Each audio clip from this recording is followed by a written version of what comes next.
Welcome back to What Are You Watching with Peter Henry and Matt Wiggins, part of the staff at Davidson College Presbyterian Church. Glad you're with us. I don't know what brought you back. We don't know what you're watching. We'd love to know what you're watching, though, if you have any ideas. I did have one of you recently email me, and you know who you are. I think it was a text message, and said, really enjoy What Are You Watching? Reminds me of Wayne's World. Did you ever see Wayne's World? I honestly don't know if that was a compliment or about our quality, but we'll take any views that we can get as Matt and I share with you things that we're watching that are tickling our theological imagination. And today, in our roughly 20-minute, one-take, no rehearsal discussion about what we're watching, we're glad you're with us for our episode that's called Angels and Demons. Matt, Angels and Demons, what are you watching?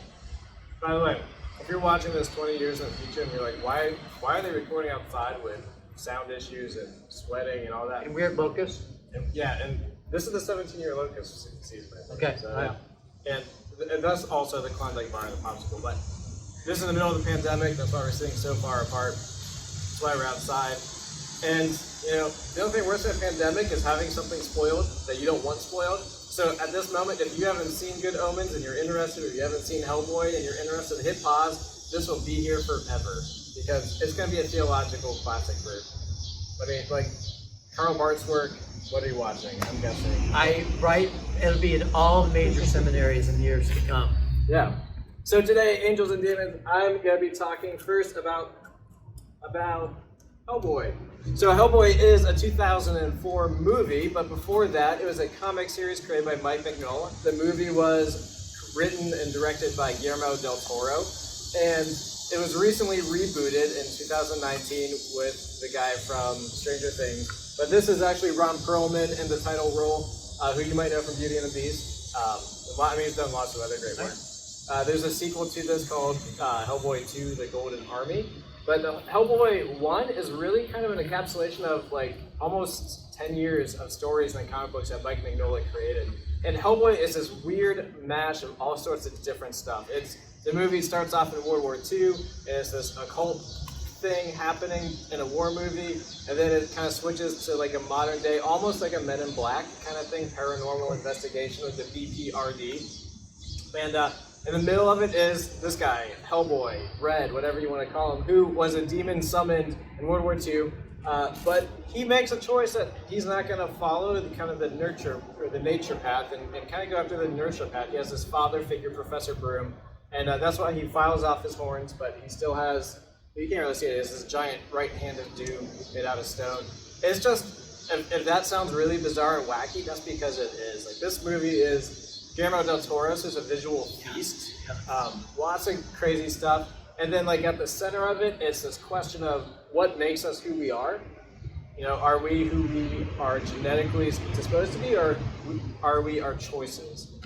And that's really at the center of this film, as Hellboy basically fights demon frogs and prevents the end of the world.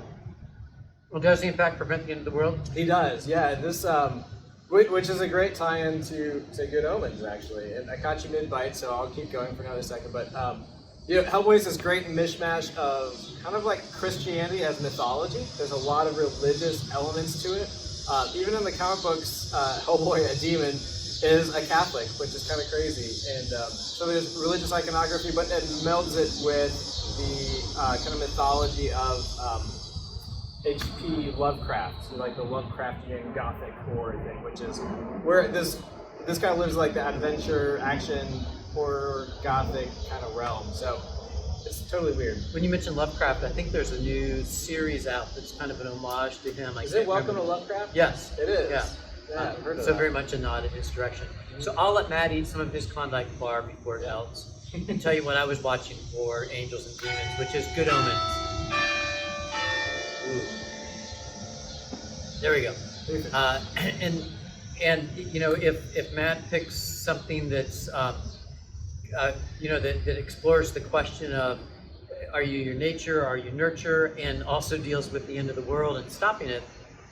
Amusingly enough, Good Omens is about an angel and a demon who together are trying to stop the end of the world. And at some level, one of the questions for both of them is, can you be something other than what God, what the devil, what all of your comrades tell you you are. So Good Omens, it is a Amazon Prime Video 6-episode, 1-season series based on, is it comic books or graphic novel by Neil Gaiman? I can't remember which. I don't know. He writes a lot of novels and comics. Yeah. So it's hard to say. So based on work by Neil Gaiman, and a couple of things you should know about this. Number one, it is funny, and it is smart British humor. So if you at all like things that bring that kind of sometimes subtle, sometimes very droll, but very humorous perspectives in, then you're going to like Good Omens.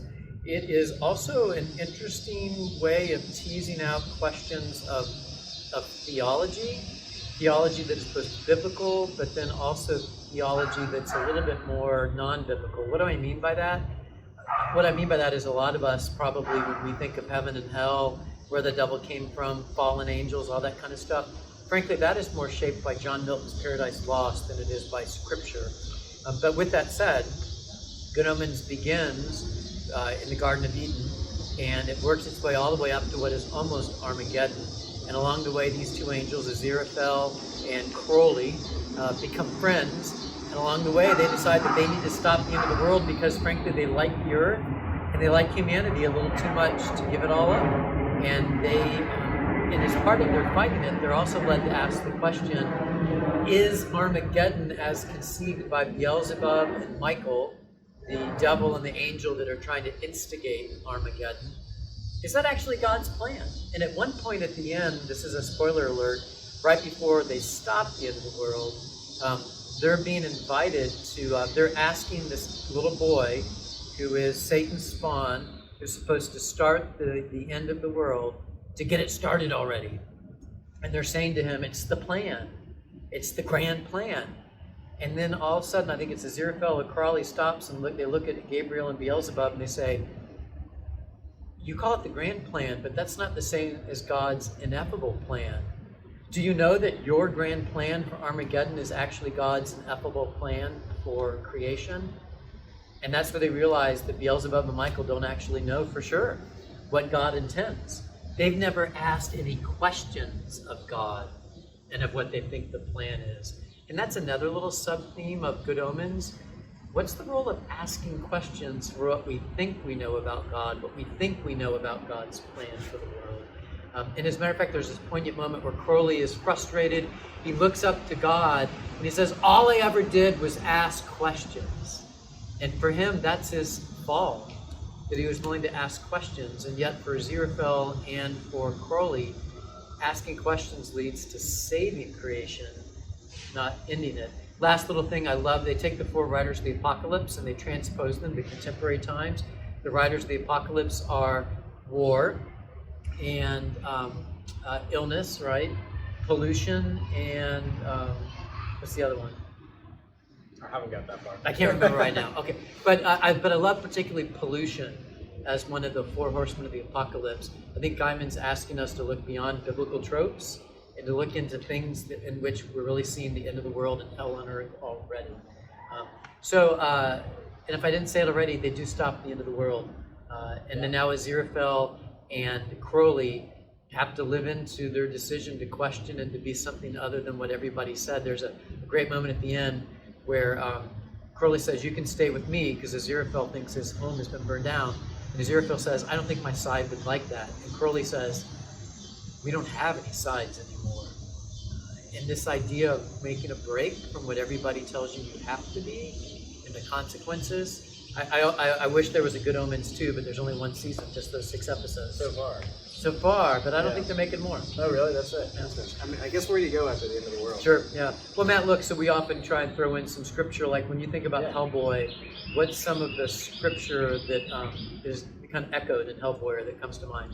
Well, I think, like when you're dealing in these realms that are kind of like beyond, like in some ways, I think of this as like Christian fan fiction, and they're introducing these powers and all this stuff, and I think one of the things that's really interesting is one of the things that gets mixed up is like, where is God in all this? Like God, I think God is the narrator Frances McDormand, who A woman's voice. Yeah. Awesome. she's a narrator in that, and so, but she's, I mean, it's almost like a deistic thing. Like she's just there to tell the story. Like there's no interaction. And in the Hellboy universe too, like, you know, we get to this pivotal end of the world moment, which you would think God cares about, and like it's really just Hellboy's choice whether the world ends or not. So that's one of those things where, like, when you get into these kind of weird realms and this mythology and stuff like that, you know, it's like, you know, who really has the power? You know, like where is that really coming from? In what we might call the supernatural realm. And this, I think this is actually a scripture we used last time, but it's good. I mean, it's been around for a long time. It's Colossians. That's so nice of Matt to say that scripture's good. Way to go, Matt. I mean, it doesn't need my 5 stars. I know, but God needed your approbation. I'm joking. Well, in the realm of this Christian fan fiction, yes. Yes, God yeah, that's exactly.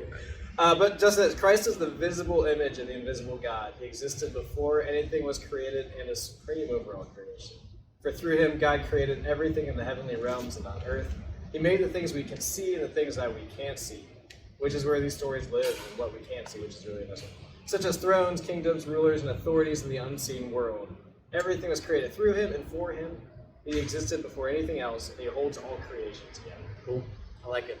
Yeah. I really like you reminding me that Good Omens is narrated by God. Because in part, even though we have a defiant devil, which of course we want someone to defy, or we have a defiant demon, we want someone to defy the devil. A defiant angel, we're not sure we know what to do with. But the narrator doesn't ever seem to cast judgment on them, which is an interesting way to narrate the story, that God watches this unfold, or tells us what's unfolding, but never judges the angel and the demon in ways that are obvious that I can remember. And speaking of God's judgment, so the scripture passage that comes to mind for me, for angels and demons, with this idea of can we be more than we're consigned by religion and culture to be, particularly when it comes to Crowley, who Neil Gaiman in the story makes us deeply sympathetic with Crowley on a variety of fronts. The bad guys are always the coolest ones. Right, they are, right? yep, yeah. But we're sympathetic not just because he's cool, and he is cool, but because he's different from the other demons, and he comes to care, and he comes to befriend an angel.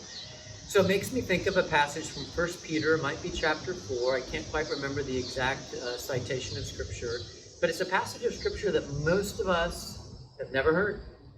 But it's a story, it's a very brief passage of scripture in which the writer of 1 Peter remarks upon Jesus, who went to the spirits that were in prison to witness to them.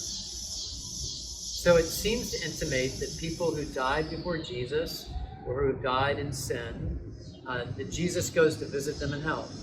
So Jesus is doing one of two things with that visit. He's either doing a victory lap and taunting them, which doesn't seem very Jesus-like, or there's the possibility that in receiving the witness of Jesus Christ, even when they seem to have on their earthly life chosen something other than God, that there's the potential to break the bonds of what imprisons them, whether that imprisonment is expectations by others or even the judgment of God, that those bonds can be broken by the power of Jesus Christ.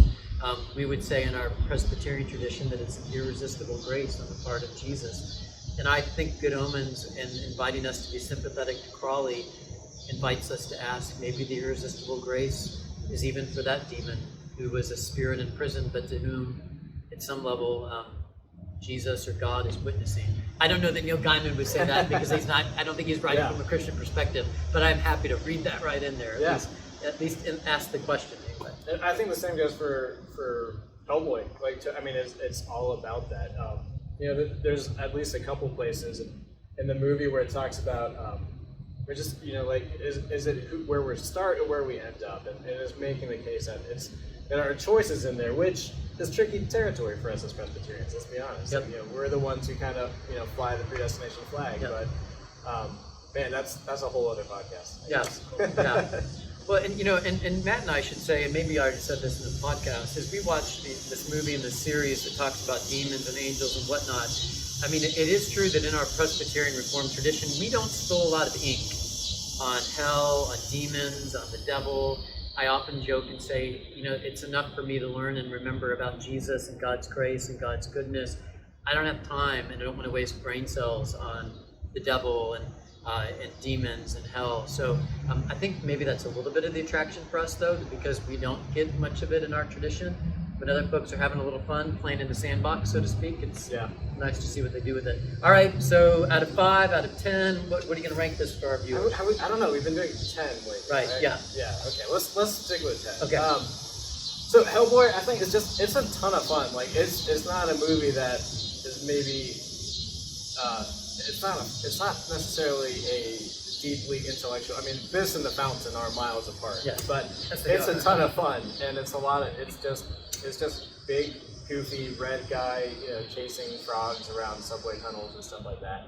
So if that's your thing, you'll really enjoy it. Guillermo del Toro is a brilliant visual director. This was after his Blade movies, but kind of this in some ways I think sets the tone for what he's going to be doing in Pan's Labyrinth, and really there's actually a very similar creature to the one in The Color of Water who's in this one. So this is kind of like seeing an early Guillermo del Toro and kind of where his trajectory is headed, which is really cool. So I could watch this movie. Like I saw this movie in 2004 when it came out. I haven't seen it since then. I enjoyed it. I would say 7 out of 10 for that. Cool. Theological stuff, like it's interesting. Like the relics, like there's a lot of like relics, like saints' bones and crucifixes and stuff like that, and they have power, which I think is kind of cool in that acknowledgement of that. But really, like God is pretty neutered in this, and the Lovecraftian elements are pretty prominent. So I mean, it's got theology. It's a complicated theology. So we'll go 7 with that too. All right. I just think Good Omens is fun. I think it's smart. I think it's funny. I think it really does a great job of asking any one of us who think we know our religious tradition to pick it up and to ultimately, in the vein of Crowley, ask questions, which I think is part of our Reformed tradition. We are willing to ask just about everything in order to better understand, not to be like God, but to better understand God as much as we can. So I would say, frankly, just for the fun and for the visuals and for the humor, I'd give Good Omens a good 9, maybe even closer to a 10. Theology, I don't know that it's propounding theology, but it's inviting me to think theologically. So for that invitation, I would probably give it a 7 or an 8, would be my guess. Who do you think, this is totally hypothetical, but who do you think Neil, because we disagree on how to say this, we don't disagree. I just say gay, you say guy. Yeah. Who do you think Neil is writing this for? Is he writing it to get Christians to ask questions, or is he, saying to like the agnostic atheist crowd, like, look what you're missing or look what you can be thankful you're missing by not buying into this? I do not know. I mean, my first read would be that Gaiman probably grew up in a Christian climate in which most of us have grown up, and was led to ask questions, and at some level is asking those of us who are in that climate to take a closer look at what we're saying and what we're believing. But I don't know that for sure. Yeah. It's interesting. Like, I mean, there's always an author intent. You have to wonder what it was. Well, thank you for joining us. Matt and I don't actually know what the next episode is. We're both watching a variety of things. I just shared with him and confessed that most everything I seem to be watching these days is a little darker.